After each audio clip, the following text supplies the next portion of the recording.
Hey, on est de retour, copines problématiques, de retour pour un nouvel épisode. Aujourd'hui, on va parler de genre, de sexe et d'identité.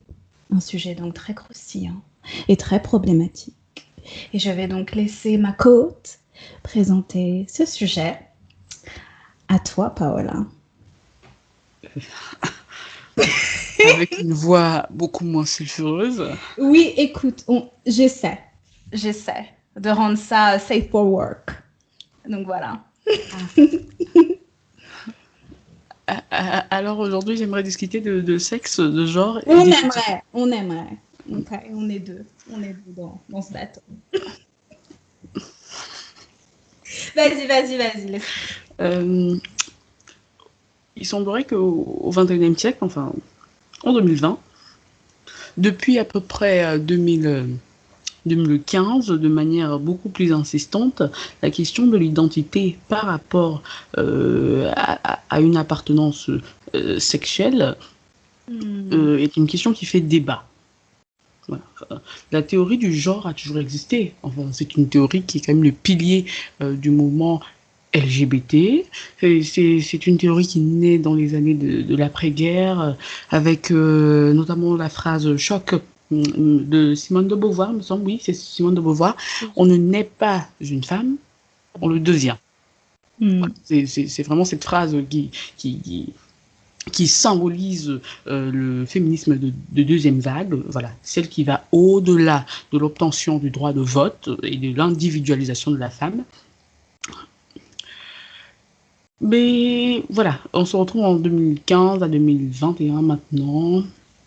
Il semblerait, d'après cette théorie du genre, que les deux modalités d'existence des êtres humains, c'est-à-dire en tant qu'homme ou femme, je mets entre parenthèses les intersexes, parce que les intersexes, c'est une très petite minorité, et de plus, la plupart du temps, il y a un sexe prépondérant chez ces personnes définies comme intersexes, c'est-à-dire soit un micro-pénis, soit on a un clitoris qui se développe. Voilà. Donc, ils ne sont pas vraiment complètement au milieu, c'est-à-dire à 50%, Il y a mais toujours, ouais. voilà, il y a toujours une tendance vers une manifestation phénotypique sexuelle particulière. D'accord. Donc, dans la société d'aujourd'hui, il semblerait que les deux principales modalités d'existence en tant qu'homme, individu de sexe masculin, qu'on appelle un homme, et individu de sexe féminin, qu'on appelle femme, n'est qu'une, selon la théorie du genre, une performance artistique qui est reconnue par tous. Voilà. Cette théorie de la performance artistique, d'être un homme ou une femme, comme le dit Simone de Beauvoir dans sa phrase « on ne naît pas une femme, on le devient », trouve ses racines, enfin trouve surtout son développement philosophique dans la femme de Judith Butler. Oui, avec son ouvrage, enfin ses ouvrages, le premier intitulé Défaire le genre, qui est paru dans les années 80, 1988, il me semble, et le second, Trouble dans le genre, qui paraît dans les années 90, en 1990, basé sur le déconstructionnisme postmoderne. Voilà. On note vraiment que cette théorie du genre voilà, prend sa racine également dans le postmodernisme qui représente vraiment les années 70 avec le fait de ne pas accepter le statu quo, de ne pas accepter la tradition, de déconstruire tout ce qui existe, de donner du pouvoir à certaines choses qui n'avaient pas de pouvoir avant. Voilà. Le fait de s'appeler homme ou femme était quelque chose qui était accepté avant comme quelque chose que l'on recevait, on n'avait pas de choix là-dessus.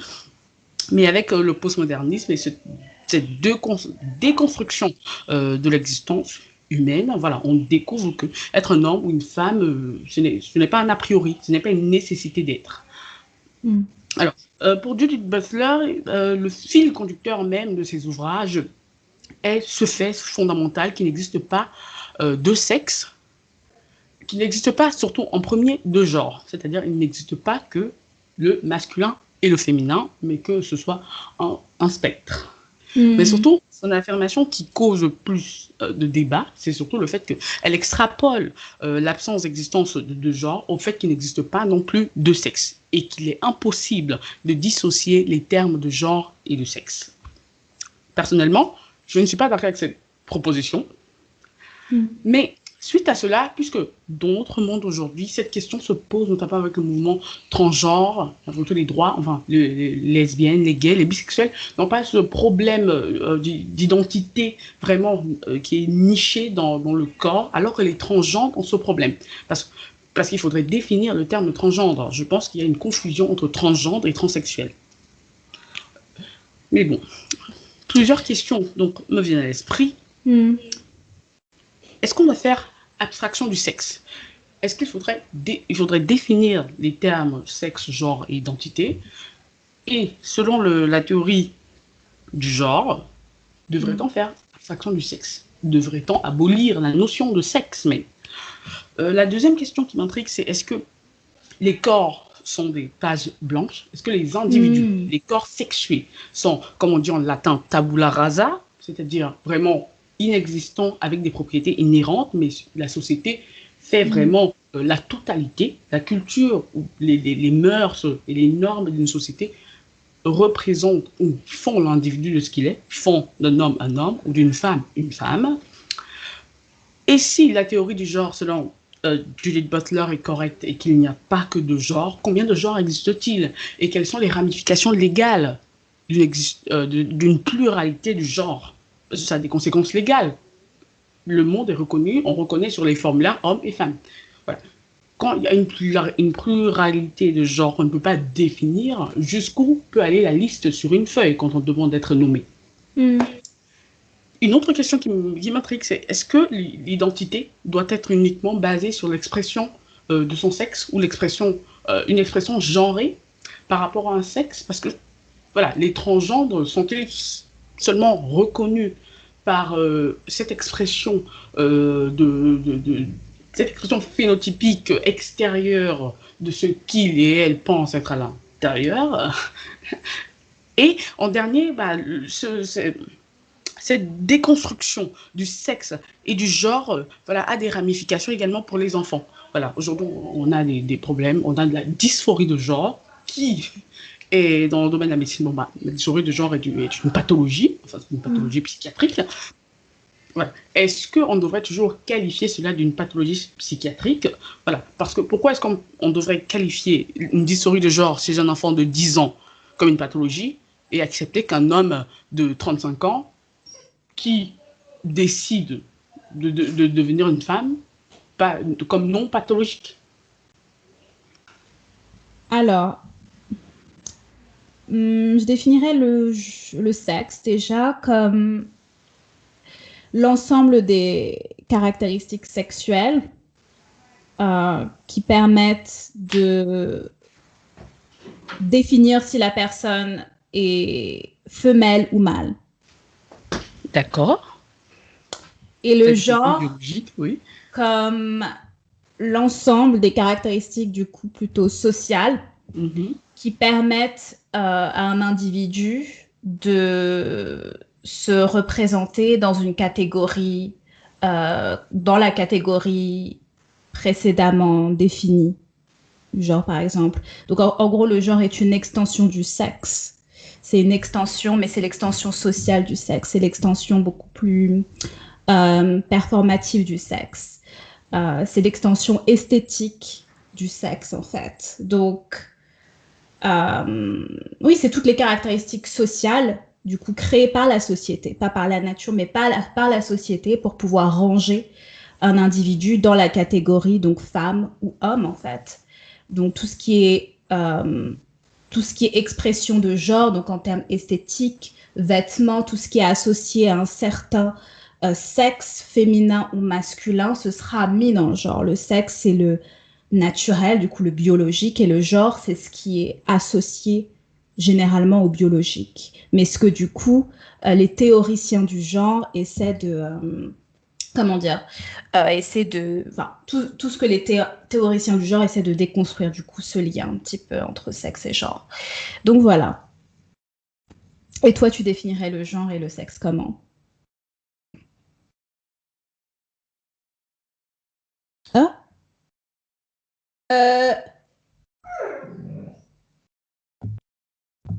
Merde. Allô? Oui.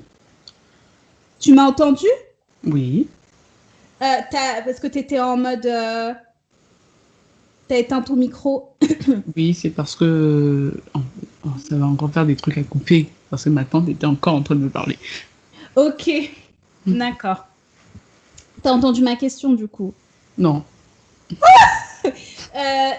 Je demandais en gros, qu'est-ce que... Et toi, comment tu définirais le genre? Ça, j'ai entendu. Je pensais que tu Ok, avais dit une autre non, question.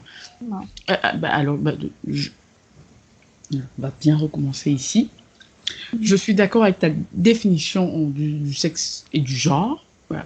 Bon, je pensais que c'était la définition a priori que prendraient les théoriciens et les théoriciennes des études sur le genre, mais il semblerait que non. Voilà. Pour eux, il n'existerait pas de distinction sexe-genre parce que, selon eux, voilà, la notion de tabula rasa, que enfin, le corps n'a pas de manifestation expressive intrinsèque, hormis celle qui est imposée sur ce corps par la société. Hmm. Voilà la position même de Judith Butler. Il me semble que Judith Butler ne nie pas les caractéristiques sexuelles. Elle ne nie pas les caractéristiques sexuelles, mais elle nie la distinction que les gens, que des personnes comme moi, qui ne sont pas favorables à ces études de genre, placent entre le genre et le sexe. Voilà. D'accord. Pour Judith Butler, ontologiquement, il n'y a pas de différence entre le genre et le sexe. Pour elle, on parle de la même chose. Voilà. Mais son principe de base. D'accord, j'avais pas compris ça comme ça. Voilà. En fait, voilà sa position. Son principe de base, c'est que les corps en eux-mêmes n'ont pas d'expression. Alors que selon moi, les corps en elles-mêmes viennent avec des caractéristiques et des modes d'adaptation à l'existence déjà prédéfinis. Il n'y a pas que les réflexes qui sont prédéfinis chez un bébé. Un bébé sait comment répondre à des individus en fonction des visages que ces individus expriment. Voilà. Pour moi, il en suit que, en plus, un bébé masculin ou un bébé féminin n'a pas les mêmes hormones qui se développent dans sa tête. Certes, le développement sexuel se fera beaucoup plus tard, mais c'est très bien évident au fur et à mesure que le garçon, la fille grandit, que les caractéristiques, je veux dire que la manifestation ou l'expression de l'identité du garçon ou de la fille dépend également de sa constitution physiologique. Je sais, est-ce que tu es d'accord avec ça? Oh, je suis tout à fait d'accord avec ça. Et ce qui est aussi intéressant, c'est que finalement, sur cette question-là, en fait, du genre et du sexe, même et qui devrait, pour le coup, comment dire, légitimer l'existence des personnes trans, il y a en fait une espèce de scission, en fait, il n'y a pas de mouvement trans, mais dans la communauté trans, si on peut parler de communauté, entre les personnes justement qui revendiquent justement ce côté biologique de leur transidentité en fait, qui revendiquent le fait que justement pourquoi ils se sentent femmes ou hommes, c'est parce que leur cerveau est constitué d'une certaine manière et est plus proche d'un cerveau dit de femme biologique. Donc, vraiment cette biologisation en fait de la transidentité qui est vraiment revendiquée par une certaine communauté trans et plutôt des personnes trans qui sont plutôt affiliées au mouvement queer, qui eux en fait et qui est d'ailleurs la conception en fait la plus majoritaire, qui est en fait de revendiquer un peu ce côté butlerien en fait, que ce que tu disais en fait, que sexe et genre sont des notions, que le sexe n'existe pas vraiment, ou en tout cas moi j'avais compris plus comme le genre en fait a beaucoup plus prise socialement sur les individus que notre sexe en lui-même en fait. Mais apparemment, c'est pas ce que dit Butler. Il y a cette affirmation également, mais cette affirmation est vraiment basée sur le fait que le sexe en lui-même, ses caractéristiques sexuelles qu'elle reconnaît. Elle ne dit pas qu'il n'y a pas de caractéristiques secondaires sexuelles et que les hommes ne développent pas des pénis ou n'ont pas plus de testostérone que les femmes. Mais elle dit que le fait d'avoir ce corps-là ne veut rien dire pour homme ou femme. Voilà, il n'y a rien. Ça ne veut rien dire. D'accord, ok. Mais ce qui est intéressant justement, c'est qu'il y a vraiment une scission dans la dans la communauté trans entre ces deux camps, en fait, ceux qui revendiquent la biologisation et qui considèrent en fait que c'est vraiment en biologisant cette transidentité, en la rendant légitime par la science, que les personnes trans vont être acceptées. Il y en a d'autres qui veulent justement déconstruire tout pour pouvoir déconstruire tout, puisque le genre est un vecteur d'oppression, etc., pour pouvoir justement faire en sorte que les personnes trans puissent, et que tout le monde en fait puisse vivre dans une société où ils ne sont pas catégorisés dès la naissance et puissent s'exprimer librement. Et en fait, je m'étais retrouvée aussi dans un débat entre... Parce que finalement, s'il y a une scission dans la communauté trans, c'est assez intéressant.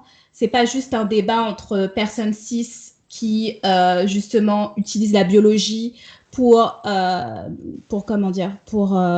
ostraciser les personnes trans. Non, il y a vraiment des personnes trans aussi qui n'aiment pas, en fait, qui sont contre cette espèce de théorie queer, parce que le queer fait disparaître aussi le genre d'une certaine manière. Le queer fait disparaître le genre, ou en tout cas, la légitimité du genre, puisqu'on peut être tout et n'importe quoi finalement. Oui.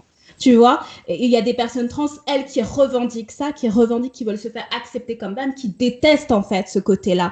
Et d'ailleurs, il y a un grand truc dans les mouvements, il y a une autre scission entre les personnes non-binaires et les personnes trans qui prennent des hormones et qui tiennent à faire de la chirurgie, etc.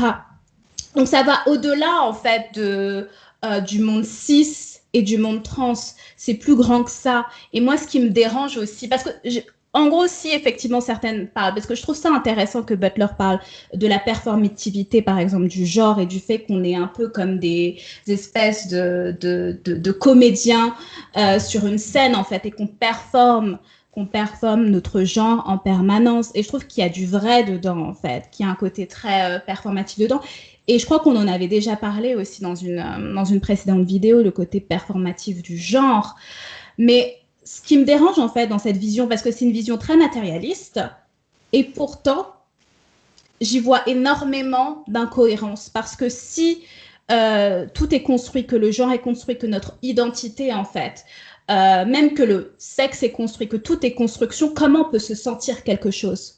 Tu vois, si c'est ce genre si c'est la théorie du genre de Butler et toutes les théories du genre qui sont associées à ce mouvement-là, qui permettent chez certaines féministes queer, intersectionnelles, etc., de légitimer les personnes trans, il y a énormément d'incohérences en fait à adopter un point de vue matérialiste du construit et à finalement accepter les témoignages de personnes trans où ces personnes te disent « je me sens comme ça, en fait, je suis comme ça, je me sens comme ça », c'est intangible. Et l'intangibilité de ce sentiment, en fait, il est complètement en contradiction avec le côté construit du genre. Si c'est construit, comment tu peux te sentir, en fait.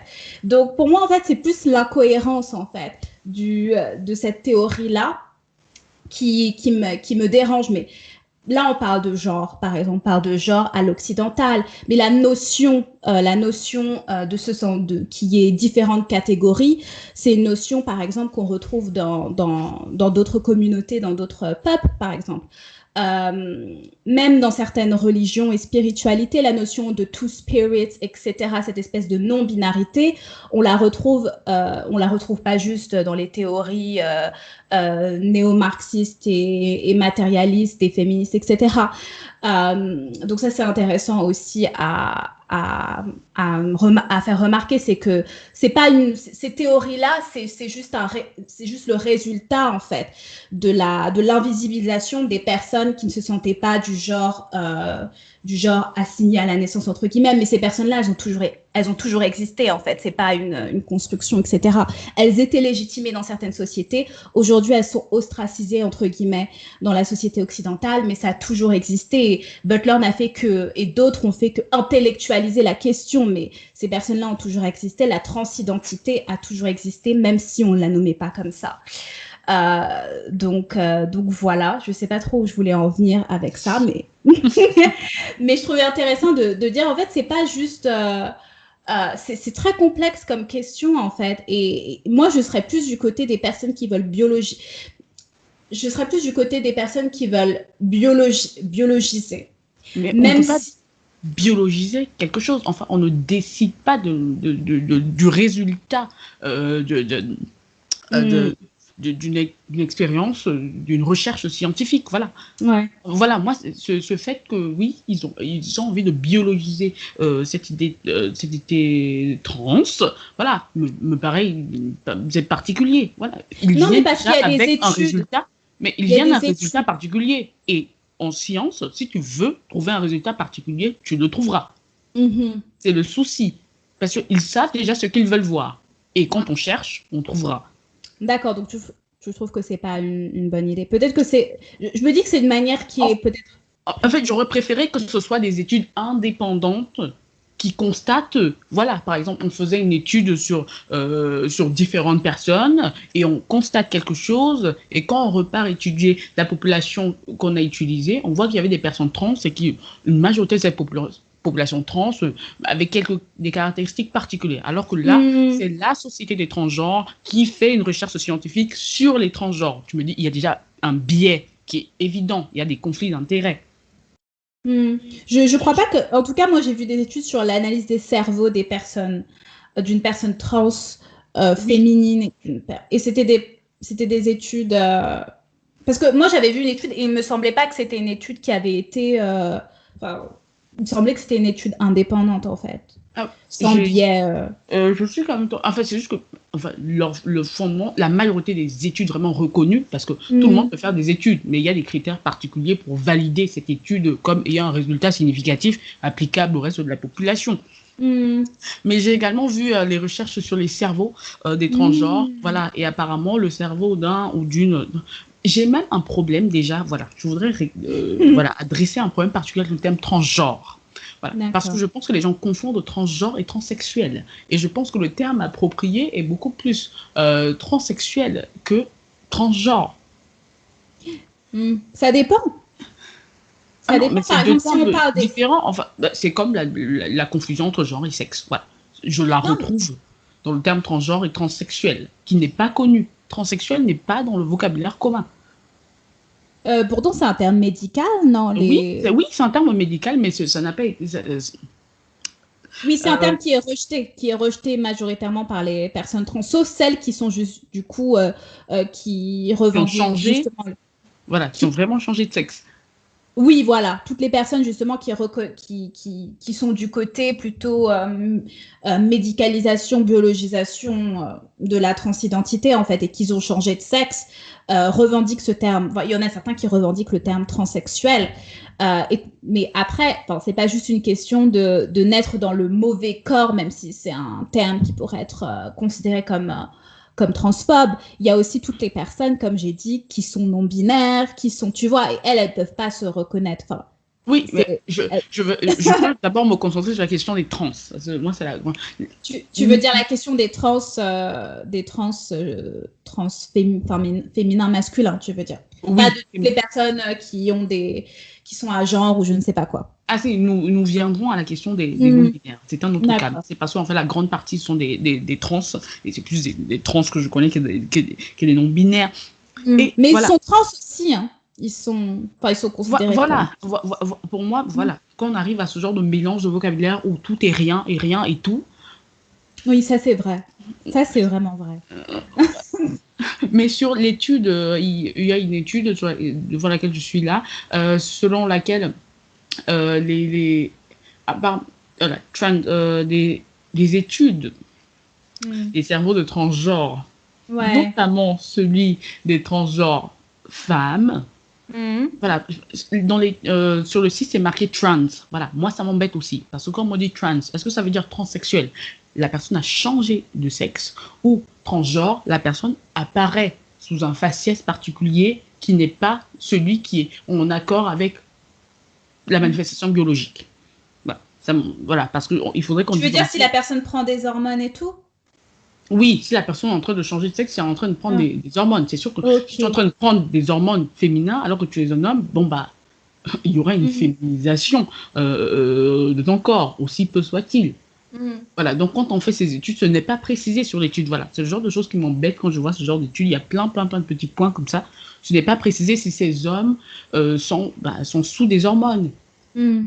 Mais la conclusion de l'étude, c'est que bah, les hommes, les femmes, je sais, comment est-ce qu'on le dirait?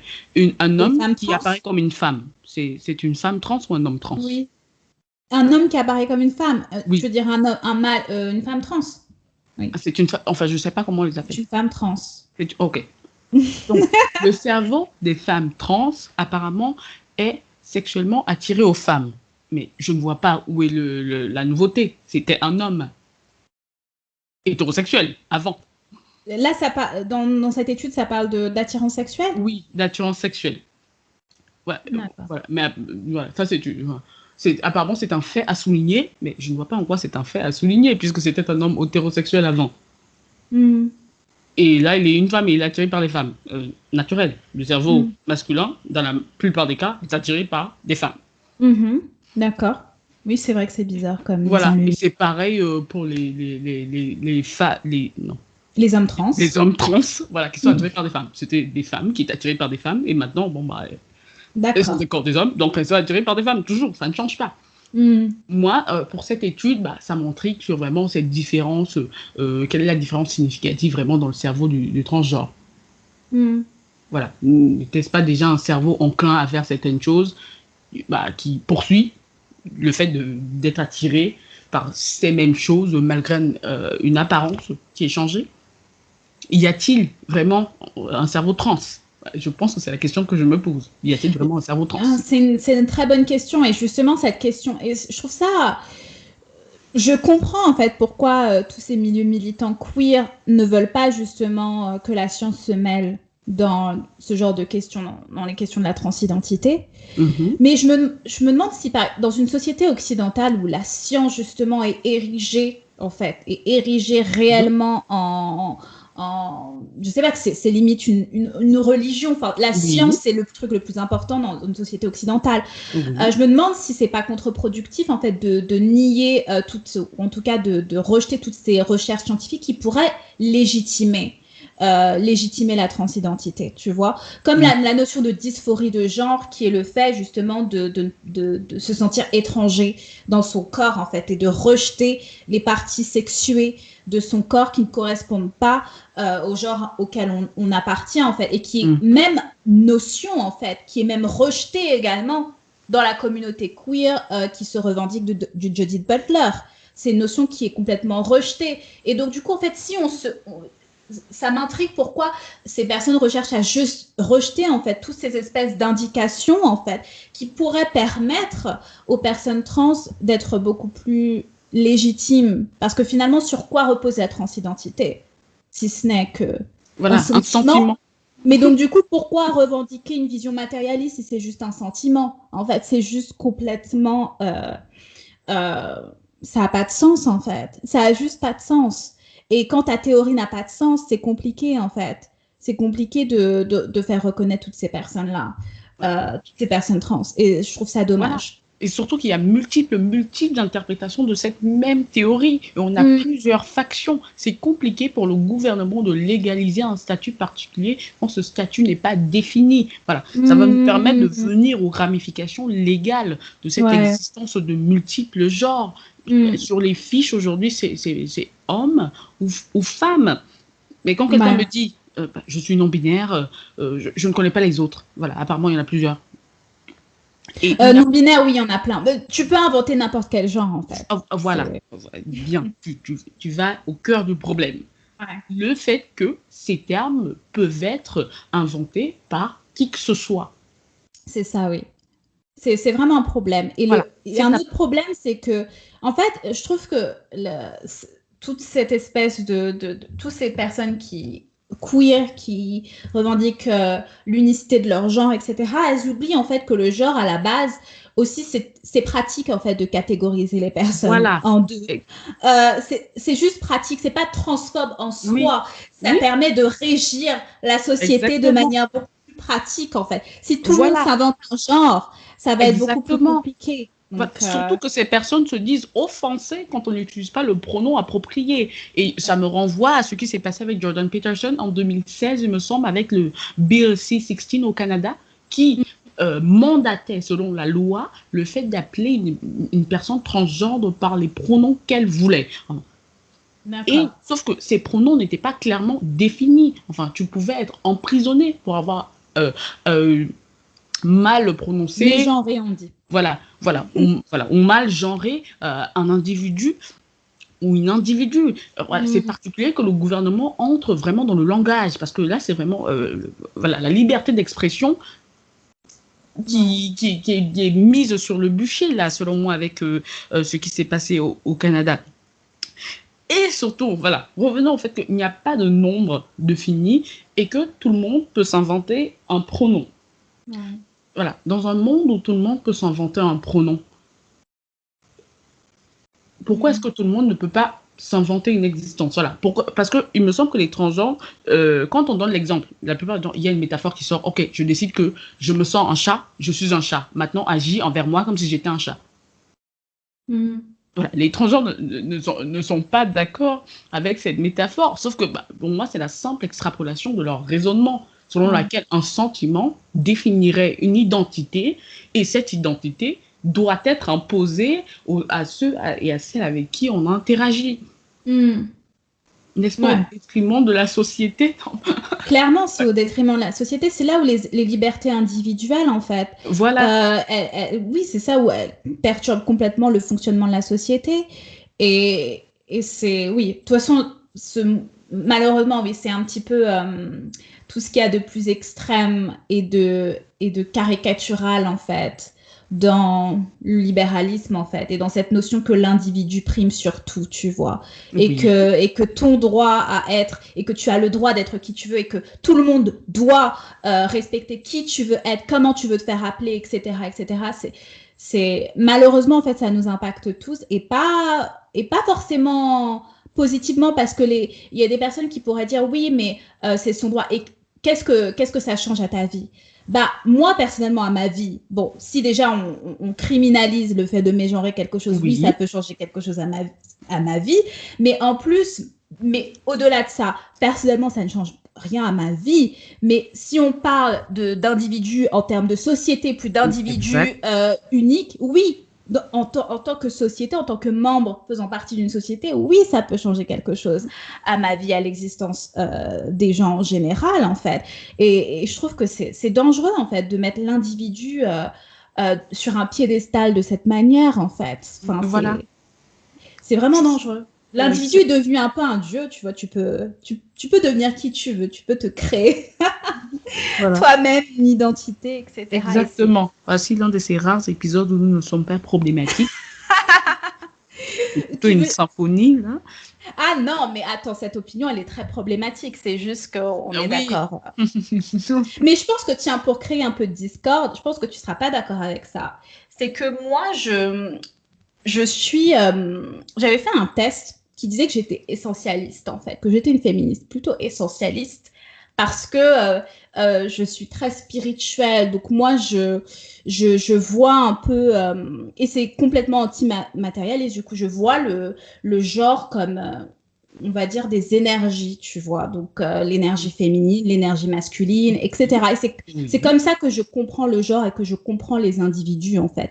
Et paradoxalement, en fait, et je me suis dit ça parce que j'ai débattu avec des féministes queer, etc., où je leur disais ça, que moi, je pensais, je comprends les individus comme ça, comme des individus avec des énergies, une prépondérance d'énergie. Donc, il y aura des gens avec beaucoup plus d'énergie masculine, etc.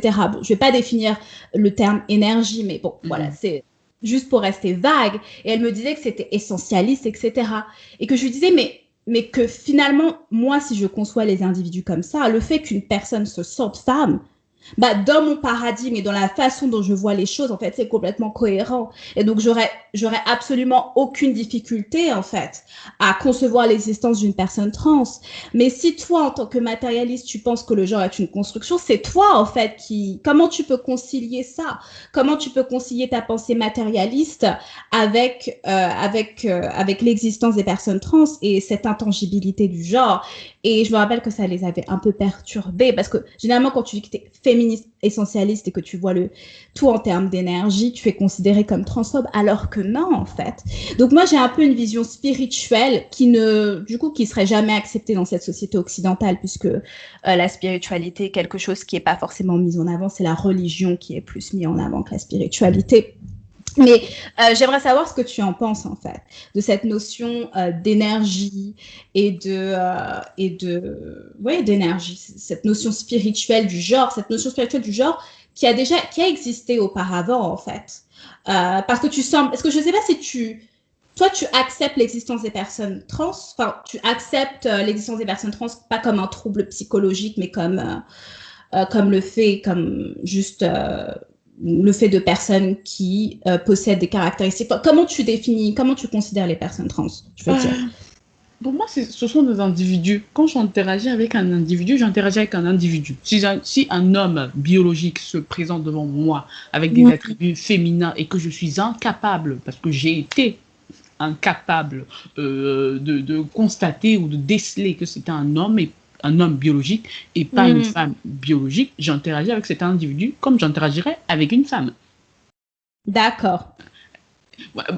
Donc pour moi, vraiment, j'interagis avec l'individu de la manière dont il se présente. Okay. Si cette personne me dit qu'elle est trans, voilà, si je rencontre un homme qui a un aspect masculin, mais qui veut que je l'appelle elle, en tant qu'individu, si nous ne sommes qu'à deux ou dans un petit groupe, par respect, j'utiliserai le pronom approprié. Est-ce que j'ai une vue particulière sur l'ensemble des trans? Je ne sais pas, parce qu'une fois de plus, je reviens à mon problème sur cette appellation, qu'on ne distingue pas transsexuel et transgenre. Parce que tu soulignais dans ton exemple avec la notion d'énergie féminine et masculine, le fait que eux, dans le matériel, n'arrivent pas à concevoir cela. Voilà. Encore une fois, on utilise juste trans. Pour le trans pour le transsexuel qui a changé de sexe, je pense qu'il y a possibilité qu'il soit d'accord avec toi sur ta notion d'énergie. Alors que pour le transgenre, dans ce cas, je comprends qu'il ne soit pas d'accord, puisque à chaque fois que tu parles d'énergie féminine ou masculine, il ou elle est renvoyé à cette sorte de prison biologique qu'il essaye de nier par cet artifice expressif. Tu veux dire les personnes, parce que c'est très, parce que là c'est très confus. Moi je te comprends quand tu parles de personnes transsexuelles, tu parles d'une personne qui a recours à une opération, voilà, qui a changé de sexe. Ou qui est en train de prendre des hormones, puisque ça prend du temps. Il y a d'abord cette prise d'hormones pendant un bout de temps, et après, si vous voulez, l'opération. Et quand tu parles de personnes transgenres, tu parles des personnes qui ont des genres... Voilà, je parle d'un individu qui est biologiquement féminin ou masculin, mais qui se fait apparaître au monde entier sous le sexe opposé. Ok. Les drag queens. Voilà, pour moi, une drag queen, c'est une transgenre, pas une transsexuelle. Ah, d'accord. Mais après, là, c'est différent. Parce que si la drag queen ne se sent pas femme, elle n'est pas transgenre, elle a juste une apparence féminine. Elle a juste une apparence où elle, elle exprime, ou en tout cas, elle a juste une apparence, je dirais pas féminine, parce que les drag queens ne sont pas féminines, en fait. Enfin, c'est une sorte de féminité qui est tellement théâtralisée que c'est plus vraiment féminin, en fait, que c'est autre chose, tu vois. Mais là, c'est différent, du coup. Je ne sais pas si c'est autre chose. Pour moi, c'est féminin. Certes, c'est théâtralisé, on est dans l'exagération. Mais enfin, pour moi, il n'y a rien de féminin. Enfin, j'ai tombé sur le charme de plusieurs drag queens en me disant que c'était absolument impossible que ce soit des hommes, voilà, pour me retrouver avec Fabien en face de moi. Ouais, pour moi, ils sont féminins au point où je me retrouve attirée en me disant que c'est une femme qui est en face de moi. D'accord, moi j'ai jamais... Tout comme, c'est vrai qu'il n'y a pas vraiment le mouvement de drag king. Ouais. Mais sinon, j'ai déjà rencontré des drag kings. Pour moi, c'était des mecs à en tomber, à se mettre à genoux. Je trouve que les drag kings sont plus réalistes, personnellement. Assez paradoxalement, oui. Parce que c'est moins too much, en fait. Oui. C'est vrai que j'ai rencontré beaucoup moins de drag queens, vraiment, qui peuvent passer pour des femmes que de drag kings qui peuvent passer pour des hommes. Ouais. Donc, ok, d'accord. Du coup, je vois pourquoi tu différencies les deux mêmes. Cette différenciation serait considérée comme... Voilà, et moi, ça m'intrigue. Est-ce que dans la communauté trans, voilà, si on veut utiliser une communauté trans, il y a cette distinction? Il y a cette distinction, comme j'ai dit, mais c'est une distinction qui est faite de scission, en fait. Ah, C'est une scission idéologique. Il y a des personnes qui revendiquent leur transsexualisme et d'autres personnes qui se considèrent comme transgenres parce qu'ils rejettent cette version médicalisée. Mais il n'y a pas de distinction comme un tout, comme un groupe qui se distinguerait. d'accord. Non, c'est des groupes qui se rejettent, tu vois. C'est plutôt des groupes qui se rejettent. Et j'ai déjà été au cœur de débats entre ces deux groupes et c'est assez spécial en fait.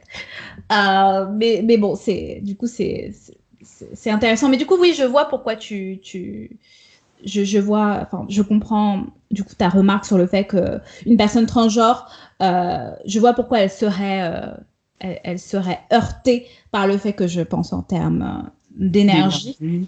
Mais je trouve qu'elle a tort. Elle aurait tort Après, de c'est une penser cela. expérience personnelle, hein. Mm. Et finalement, parce qu'il y a souvent ce truc de la transphobie comme le refus d'accepter le genre des personnes, et je me demande si c'est vraiment un sujet, en fait. Est-ce qu'on devrait... Déjà, on ne peut Je veux pas dire, on s'en définir fiche, le quoi. genre de la personne, puisqu'on n'a pas de terme vraiment universel qu'on pourrait utiliser. Mm. Voilà, donc je ne vois pas en quoi je nie ton genre, si en fait tu ne peux même, il est impossible pour nous de classifier le genre dont tu parles. Mm. Aujourd'hui c'est he, she, et demain c'est il, elle, après-demain c'est notre. Ouais. Voilà, parce qu'il y a des individus qui changent de pronom. Et qu'ils en Oui, inventent, oui, aussi, oui. voilà, et qui en inventent. Donc, Ouais. c'est quand même difficile de m'imposer de t'appeler d'une manière particulière si cette manière particulière n'a pas. Enfin, voilà, ce n'est pas difficile de me l'imposer, je pense, à l'individu, si on est deux individus, mais d'imposer à Mm. toute une société quelque chose qui n'est pas réglé, qui n'est pas catégorisé, c'est beaucoup plus compliqué. Ouais. Et tu as raison quand tu dis que ça heurte leur cause. Voilà, Mm. il n'y a pas ce front unifié, qu'il n'y a pas des choses Ouais. claires pour que la société puisse les accepter. Voilà. Le mariage gay, c'était très clair. Voilà, Mm. on savait ce qui allait se passer quand on a donné cette possibilité de mariage. Alors que la question de l'identité trans en elle-même n'est toujours pas claire. Et le fait qu'il y a ces Ouais. scissions et ces factions au sein de cette population qui se revendique comme transgenre ou transsexuelle n'est pas la cause. C'est clair que ça n'aide pas la cause. Et ce que je trouve intéressant, c'est qu'en fait, ça a beaucoup de sens que ce mouvement-là soit né, ou cette théorie du genre soit beaucoup plus prééminente aux États-Unis, en fait. Oui, Parce que quand tu vois la langue française, elle est extrêmement genrée, tu vois, oui, alors qu'aux États-Unis, leur langage, leur manière comment dire, les constructions de phrases euh, permettent de mettre un peu le genre de côté, alors qu'en oui, français, par exemple, voilà. c'est complètement impossible. Et c'est là où on voit que quand tu prends un concept américain et que Et tu que, essaies de le transposer en fait oui, dans d'autres sociétés, culture, oui. ça devient difficile parce que la langue est tellement un reflet de la société que des fois il y a que ça ne fonctionne pas et c'est pour ça que c'est très compliqué par exemple en France de juste déjà par exemple aux États-Unis ils parlent de they pour toutes les personnes qui ne se reconnaissent pas dans le Oui, féminin masculin il y a le they oui, et qui est d'ailleurs utilisé même en dehors du militantisme trans. Tu peux utiliser le terme de they. En français, ça ne fonctionnerait pas en fait d'utiliser un pluriel. Un pluriel pour définir une personne. Mais quand on veut transposer un phénomène, on va dire un phénomène, je ne vais pas dire un phénomène culturel, mais idéologique à l'américaine dans d'autres sociétés, c'est très compliqué. Et malheureusement, bon, c'est pas les seules théories qui sont transposées dans d'autres pays, mais mais euh, c'est assez parlant, en fait. pour définir une personne singulière, on peut utiliser le vous, Le vous. le Oui, pronom. c'est vrai qu'on peut utiliser le vous. Après, On pourra transposer une chose. Et après, bon. mais tout est genré, regarde. En français, même les objets sont genrés. Exactement, voilà. C'est, c'est abusé, Voilà. je veux dire. Mais Tout est vraiment, genré en français. voilà. Il faudrait unifier leur cause et clarifier ce que ça veut dire. Des Mm. ramifications légales de ce que ça veut dire. Moi, c'est surtout important, les ramifications Est-ce légales. que tu penses qu'il faudrait changer la langue, du coup? Est-ce qu'il faudrait Non, changer? non. D'accord. Je suis vraiment je défends la liberté d'expression à 1000%. Quand tu parles de liberté d'expression, tu parles de changer, de permettre aux gens de nommer les personnes comme elles le souhaitent ou... Je me réfère surtout à l'exemple de Bill C-16 au Canada, au fait que la loi impose l'usage de prénoms et pénalise l'absence d'usage de prénoms qu'on ne connaît pas, qu'on ne définit pas, qui n'est pas codifié. D'accord. Voilà. Mais la liberté d'expression, c'est un autre sujet. Ok, donc tu as un problème avec le fait de changer Oui, la langue, d'ajouter des pronoms, oui, etc. voilà, Ok. D'accord. Même si la voilà. langue, on pourrait dire que la langue est évolutive, en fait, il y a des mots dans le vocabulaire français qui n'existaient pas il y a 1 an même, tu vois. Oui, mais je pense que voilà, c'est à la communauté trans de clarifier comment nous pourrions faire des modifications de la langue. Pour l'instant, il n'y a pas cette clarification. Tous les jeunes savent ce que veut dire yep. Enfin, je l'ai découvert très tard, mais voilà.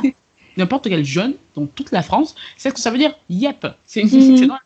C'est dans le lexique jeune français et ça apparaît Ouais. dans le dictionnaire. Sauf que la Mm. communauté trans ne vient pas avec un nombre de pronoms définis qui pourrait qualifier Oui, c'est vrai, ouais. tout, voilà, tout le spectre d'individus qui peut exister. Donc la langue ne peut pas changer si elle ne sait pas comment elle change.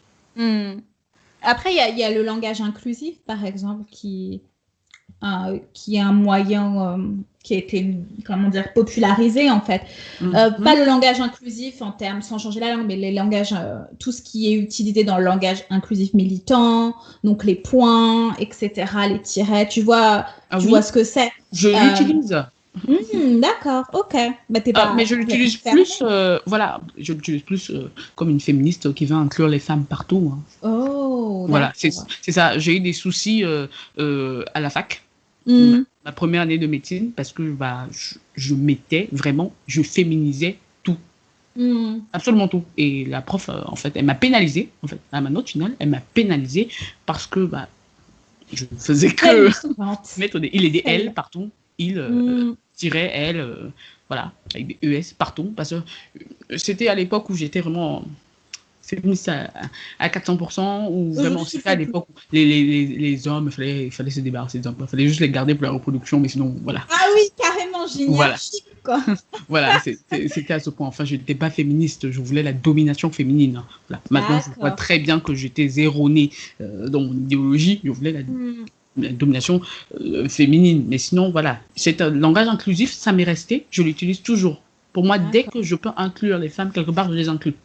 Ok, donc toi, c'est plus une démarche qui est vraiment, oui, qui est féministe et Oui, qui est absolument voilà. pas. Je voudrais qu'on voit que, voilà, pour moi, voilà, c'est cette représentation, Hmm. voilà, qui est importante. Qu'on précise que, voilà, par exemple, quand on parle de métier, l'ingénieur, voilà, c'est particulier, c'est difficile de féminiser l'ingénieur. Hmm. Voilà, il n'y a même pas de terme, on sait juste qu'il y a un E. Alors que quand je dis le docteur et la doctoresse, voilà, moi voilà, je serais du genre à préciser les docteurs et les doctoresses, voilà, juste pour préciser à la société comment en fait des doctoresses existent. D'accord. Et donc, est-ce que toi, tu penses que le genre est important, que la notion de genre est importante? Parce qu'il y en a vraiment qui militent pour la disparition du genre, et je vois pas comment tu peux militer pour la Voilà, pour moi, disparition du oui, genre. le genre est important puisque pour moi, je pars de la supposition que le genre, malgré l'influence, la grande influence sociétale, est quand même enraciné dans des réalités biologiques. Hmm. Voilà. Donc, pour moi, les oestrogènes ont un effet différent sur mon cerveau que la testostérone a sur le cerveau de mes frères.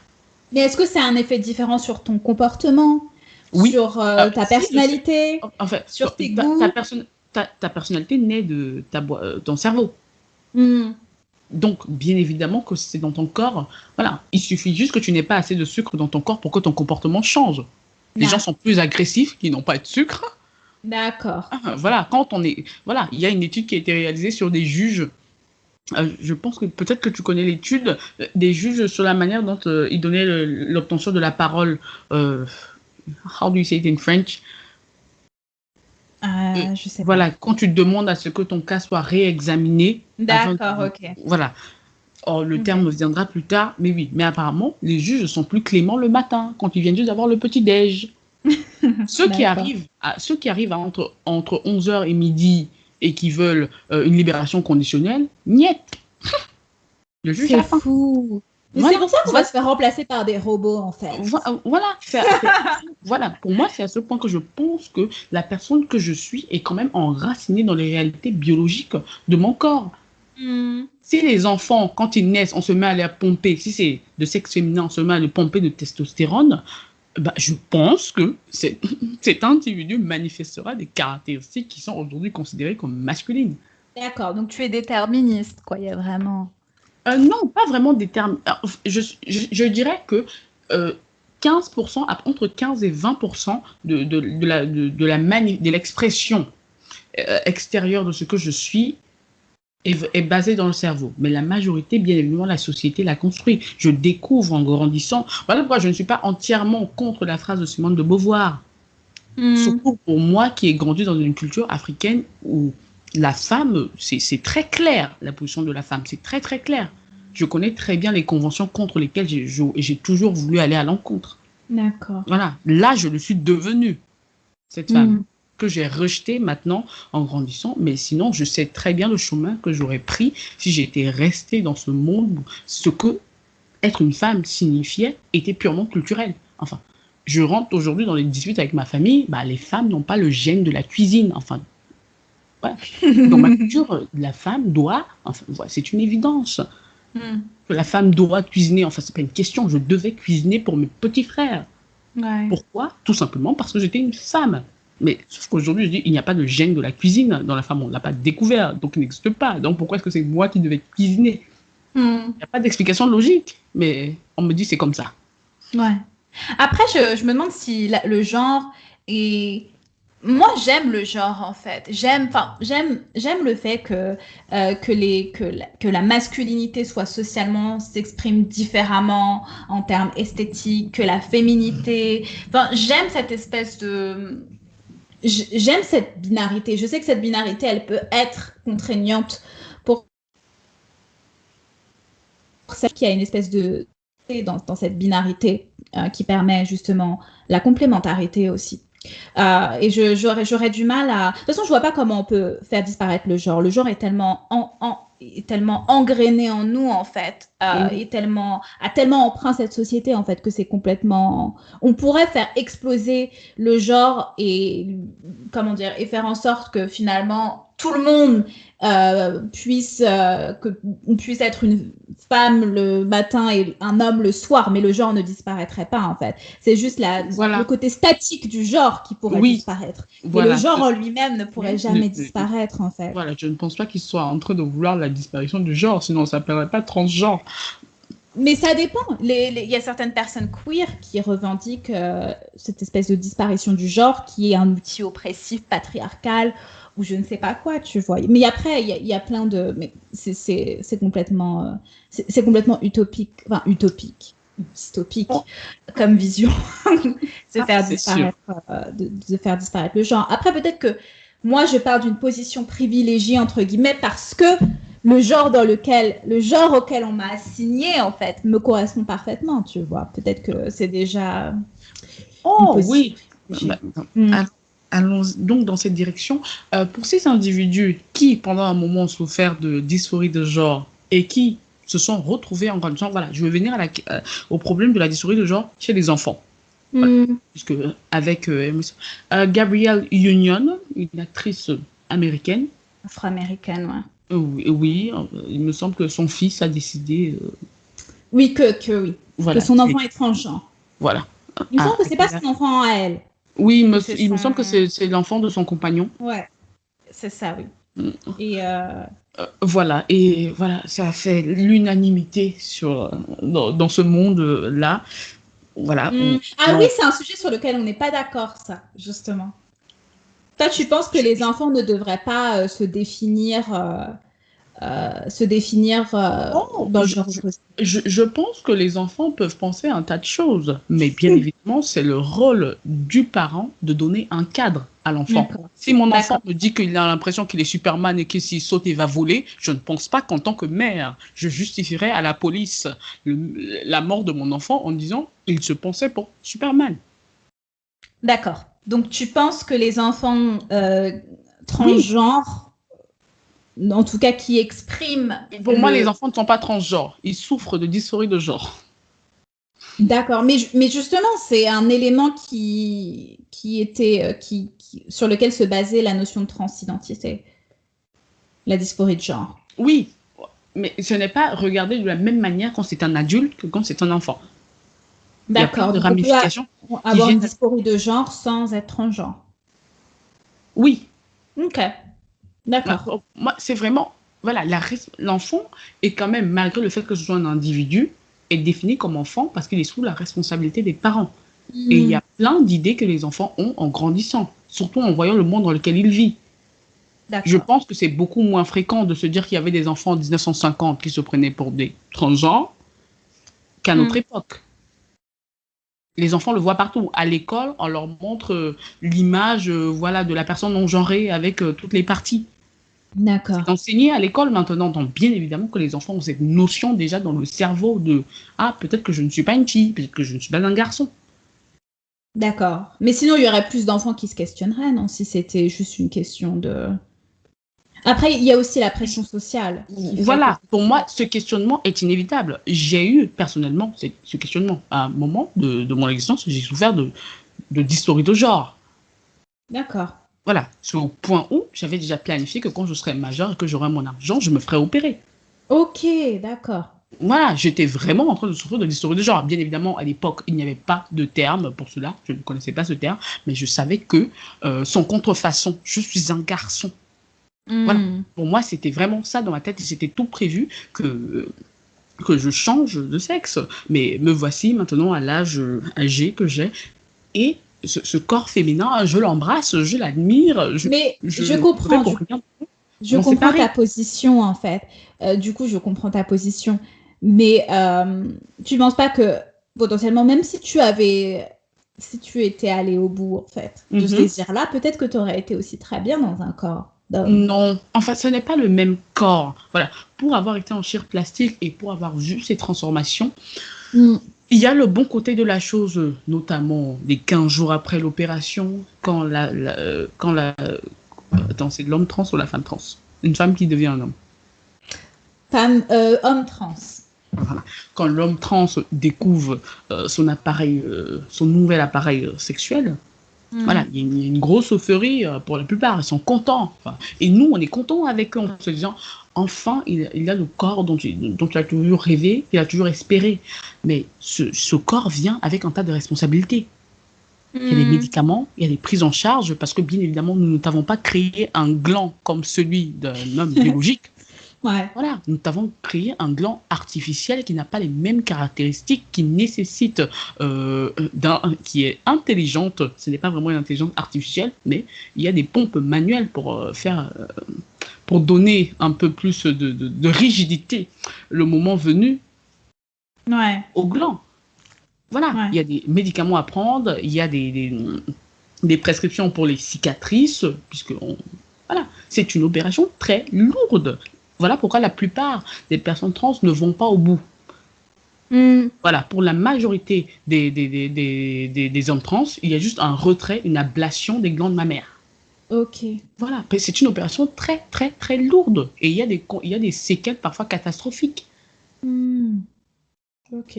Voilà, pour moi, vraiment, c'est une nécessité de ne pas laisser les enfants décider sous la Je forme suis d'un pas sport. d'accord avec toi parce que on est parce que je mais on en avait déjà parlé que moi je considère que si mon enfant en fait que si mon enfant veut être identifié d'une certaine manière euh, tu sais, je l'encouragerais je respecterais en fait son envie Ok, je vais d'être te poser une identifié seule d'une certaine question. manière.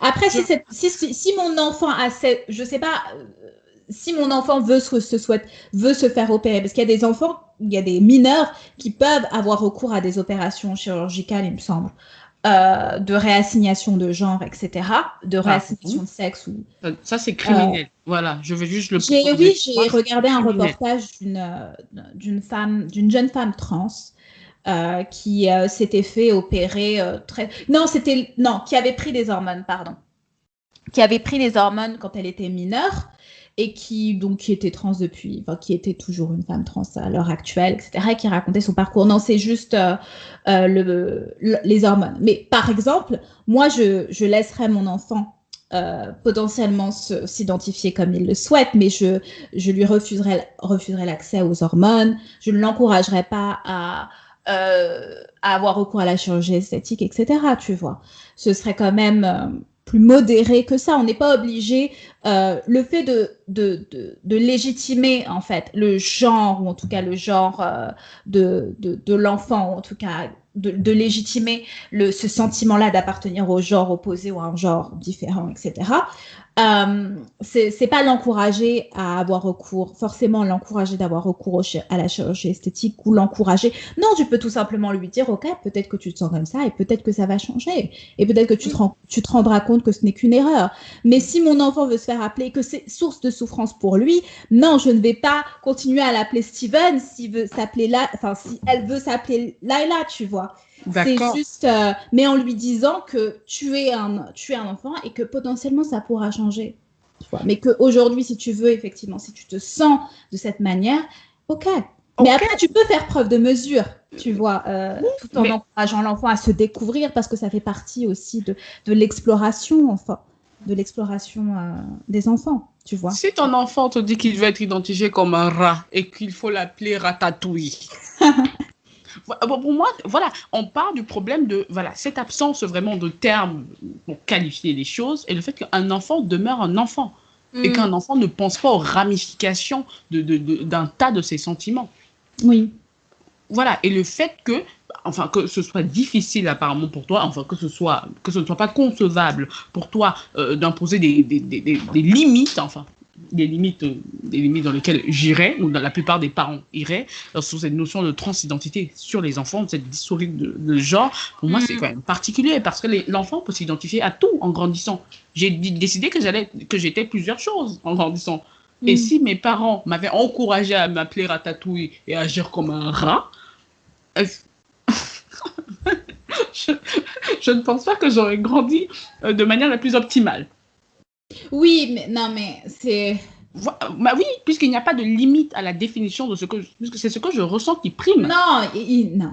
C'est pas ce que tu ressens qui prime. Il y a une forme de dit que je me sens fille. Il y a une practicalité aussi dedans.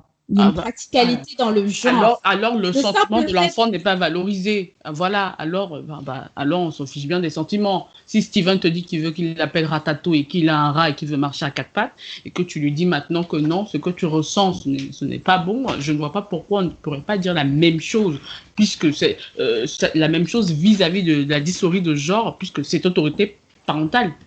Non, mais il n'y a pas de dysphorie animale, en fait. Ça n'a pas été prouvé. Et juste le fait... Non, on ne peut même pas le prouver, puisque c'est quelque chose d'individuel. C'est un sentiment. Sauf si je peux interviewer 7 milliards de personnes, ce qui est impossible à faire. Donc, c'est une notion que je ne peux même pas prouver, même si je le voulais. La dysphorie de genre est quand même un sentiment qui est partagé par assez de personnes, en fait, pour que ça en devienne un terme.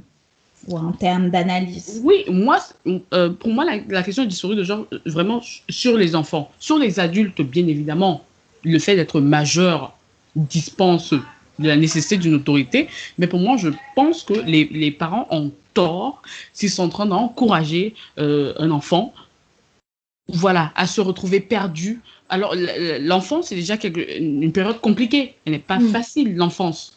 Et de complexifier encore l'enfance, surtout au XXIe siècle, avec tout ce qui se passe sur les réseaux sociaux, avec la notion d'identité, de questionner l'identité de l'enfant, ça rajoute encore un fardeau pour moi à l'enfance, et ça fait plus de mal que de bien à cet enfant.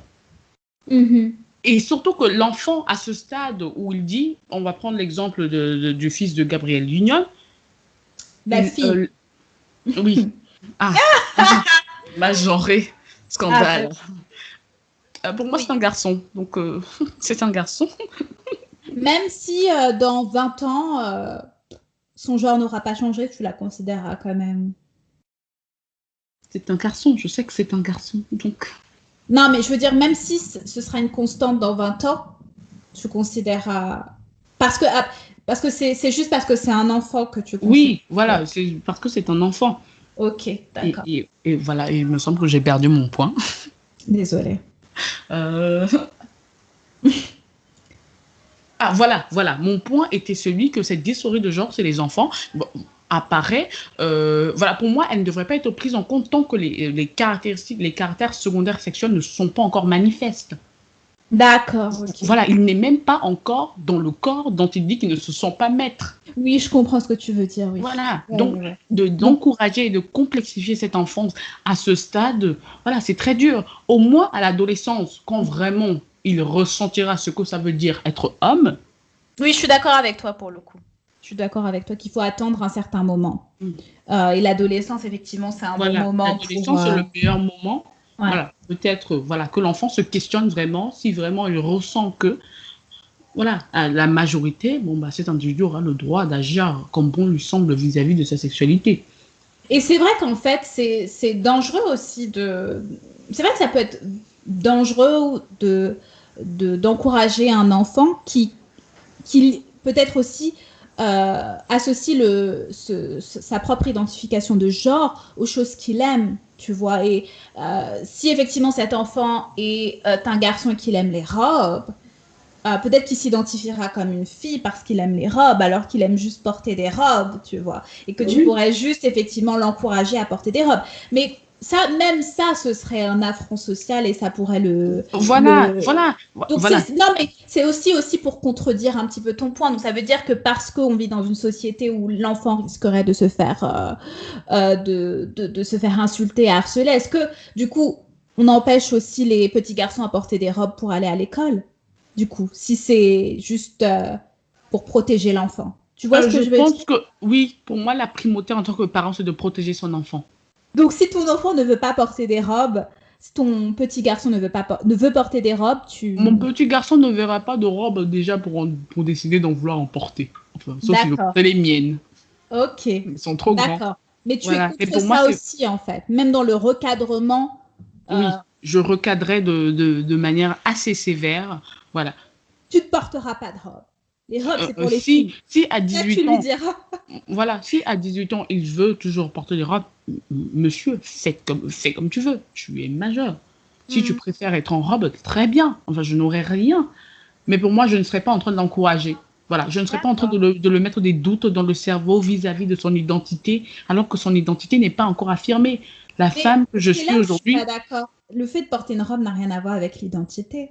oui, mais je pense aux conséquences sociales de ce que ça va vouloir dire qu'un garçon de 9 ans vienne à l'école avec une robe.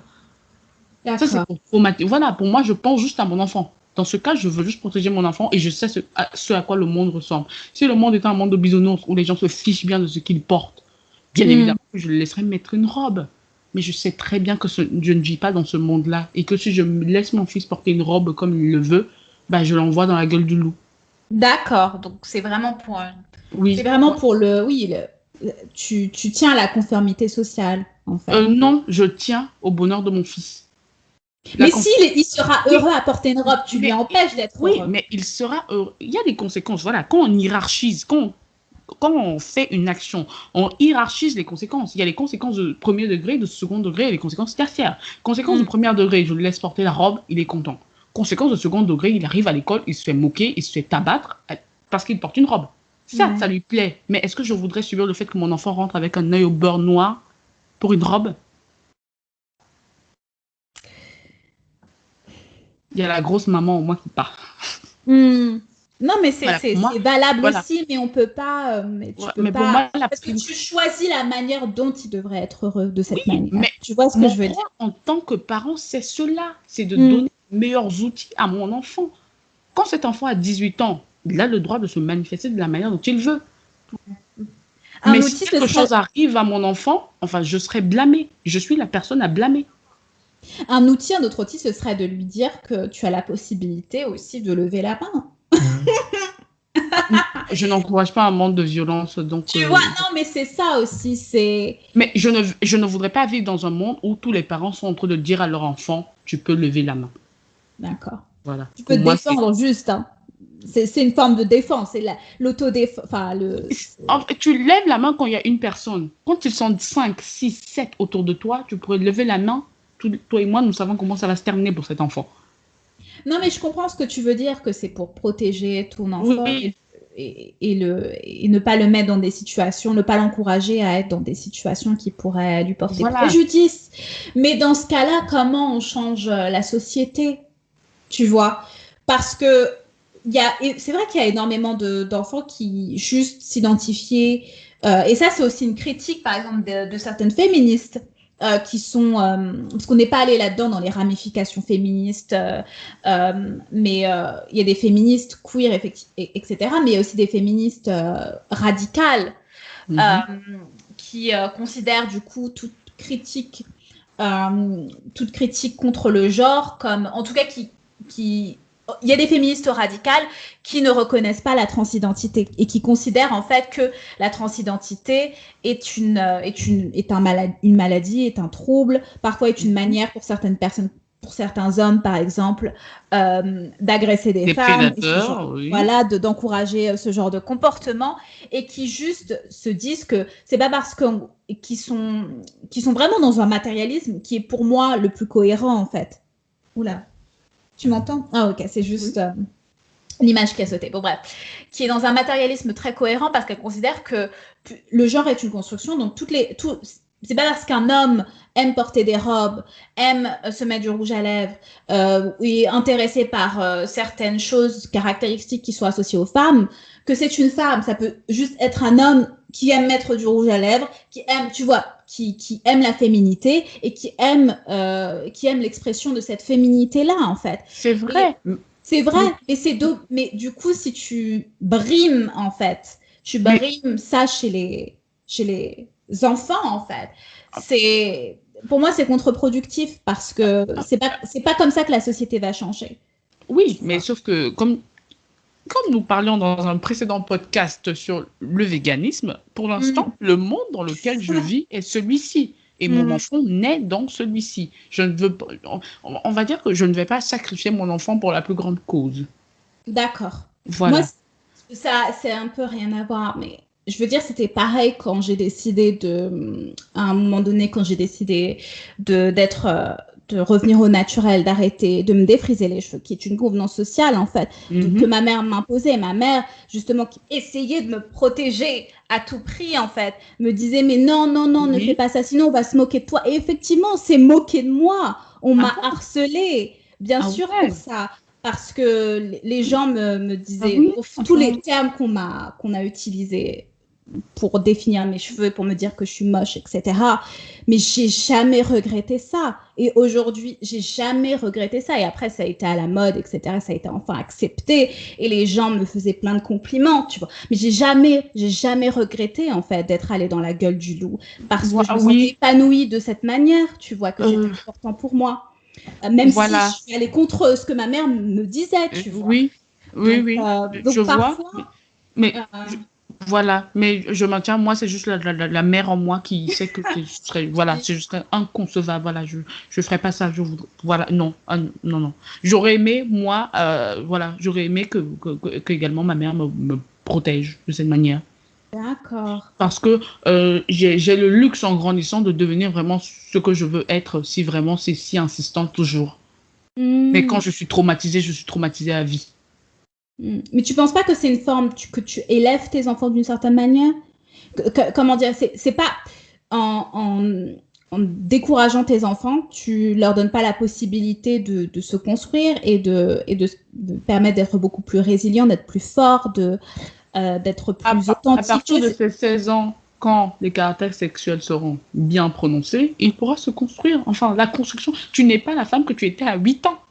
Donc, quelle construction est-ce que je détruis vraiment, sachant que tu ne seras pas l'enfant que j'empêche maintenant de porter une robe dans 10 ans. Après, il y a des études qui disent que les personnalités se construisent très, très, très tôt. Il y a des études qui tendent vers ça. Bien évidemment, puisque je suis d'accord que la personnalité est enracinée dans des vérités biologiques. Donc, bien évidemment qu'il y a des choses, il y a des traits de caractère que j'ai toujours eus. Voilà, depuis que je suis petite. Mais ils ne font pas la majorité de l'identité. Vous ne voyez pas ces traits de caractère.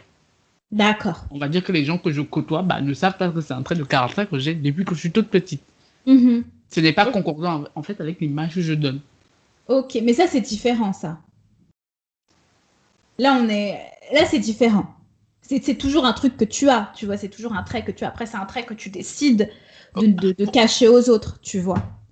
Enfin, je ne le cache pas forcément, mais il apparaît que sous des instances particulières. D'accord. Mais pour l'enfant qui grandit, à qui je ne donne pas la possibilité de porter une robe, parce que selon moi, enfin, je rendrais sa vie plus facile s'il portait un pantalon comme Jimmy, sa personnalité évoluera beaucoup plus. S'il veut toujours porter une robe, dans 10 ans, il portera cette robe. Je n'y pourrai rien. D'accord. Voilà la comparaison que je voulais faire avec le trait de personnalité que je garde depuis 8 ans. Mes parents ont essayé de le supprimer. Il est toujours là. Ok. Voilà. D'accord, que s'il est vraiment persistant, que si ce désir d'aller contre la conformité genrée persiste, c'est que c'est quelque chose qui fait partie de... Voilà. Et là, je retirerai mes mains. Voilà, je ne serai plus la mère poule. D'accord. Donc, mais tu n'es pas contre les hommes qui portent des robes et qui... Oh non, moi, les hommes qui portent des robes, des beaux hommes avec un beau corps qui portent de belles robes, moi, Harry Styles en robe, voilà, c'est très sexy, sauf que ça envoie une image particulière. Voilà. Après, on va revenir à la question de notre deuxième épisode, notre troisième épisode, le deuxième épisode, me semble, la question de la féminité et de la masculinité. Voilà. Voilà. Quand on se retrouve avec ce bouleversement de l'expression genrée du sexe féminin ou masculin, quelles en seront les conséquences? Voilà, nous avons vu que les hommes n'ont fait que perdre, plus le mouvement féministe n'a fait que croître. Les femmes gagnent, mais les hommes perdent. Si on se retrouve maintenant avec des images à la télé d'hommes en portant des robes, quel scandale, à part MGTO, est-ce que tout ça va engendrer? Oui, mais ça a déjà eu... Voilà, on a déjà... Ces images-là de Harry Styles ont déjà fait crier Twitter, etc., tu vois. Exactement. Mais moi, en fait, la manière dont tu t'habilles ne me dit pas ce que tu es. Ça facilite certaines formalités, ça évite certaines choses. Voilà. Ce n'est pas anodin. Nous avons tous en nous ces représentations. Voilà. Par exemple, quand on dit que la personne qui porte un jogging, un hoodie, un pull à capuche en code de marché, tu te dis, voilà, je ne veux pas m'approcher de celui-là. C'est juste une tenue vestimentaire. Mais cette tenue vestimentaire me dit un tas de choses. Voilà, certes, c'est des préjugés et parfois on n'a pas tort, mais la plupart du temps, on a raison. Oui, non, mais je suis d'accord avec toi. Voilà pourquoi, je me fiche bien de ce que quelqu'un veut porter. Hein. Les femmes portent bien des pantalons. Mais elles ont dû se battre pour ça. Oui, et elles ont dû se battre pour porter ces pantalons. Donc, voilà, peut-être que les hommes, s'il y a une majorité d'hommes qui veulent avoir la liberté de porter des robes, porter des robes, en espérant que la société suive. Oui, c'est ça. Ce ne sera pas ton enfant qui va faire la révolution. Mais ce sera comme celle des femmes. Voilà, il faut forcer, il faut des pionniers. Il faut que quelqu'un souffre. Celui qui goûte en premier prend le risque que ce soit du poison qu'il est en train de goûter. Et il faut cela. D'accord. Donc voilà, ma très chère. Ok. Toi, tu ne veux pas d'enfant révolutionnaire. Moi, je veux bien un enfant révolutionnaire. Je n'ai pas d'enfant particulier que je veux. Je veux être la mère la plus fouette. D'accord. Voilà, moi, c'est juste ça. Sachant qu'à une période, je ne voulais pas d'enfant. Voilà, on parlait à la question de la maternité des femmes dans un autre épisode. C'est un bon sujet, ça. Voilà, dans un autre podcast. Parce que je parle d'enfant, mais... Voilà. Voilà. C'est vraiment hypothétique. Voilà. Moi, il y a 4 ans, un enfant, c'était une abomination. Voilà, c'est juste inconcevable. Je n'aurai jamais d'enfant. J'avais déjà dit à toute ma famille que je vais vivre dans un château, seul, isolé, sur une île. Et moi, me voici maintenant en train de défendre comment je vais protéger mon enfant et que je ne veux pas le voir avec un œil blanc noir et que je veux mes 4 gosses. On passe de 0 à 4. Ouais, ce serait trop bien comme sujet de parler de tout. Du child free, etc. Et du désir d'enfant. Voilà. C'est un très bon sujet. C'est donc la fin de cet épisode. N'hésitez pas à liker, à commenter, à partager cet épisode et également à vous abonner. On se retrouve la semaine prochaine pour un épisode.